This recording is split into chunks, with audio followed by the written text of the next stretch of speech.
Hello guys, in this video I'll guide you on how to reset your Google TV Streamer 4K remote control and fix any problem like the remote control not working, or your Google TV Streamer 4K remote control not responding with the device, or you're having the problem where some buttons on the remote control does not just work, or it works for some time and then stops working. In all of these cases, resetting the remote control might just help you fix any problem you might be having with your Google TV Streamer 4K remote control not working.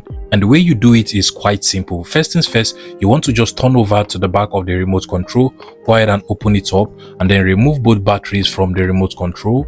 After removing the batteries, you want to come over to the remote and then just long press on the power button at the bottom over here for about 5 seconds. So just press and hold for about 5 seconds.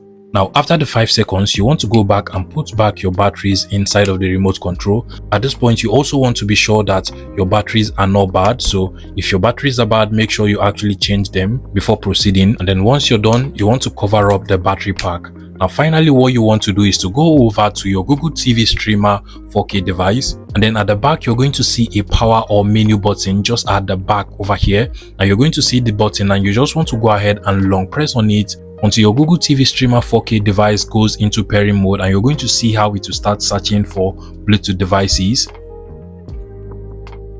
Now, once it goes into pairing mode, you're going to see something like this, and basically what you want to do is to press on the back button, which is over here, and the home button, just long press for some seconds.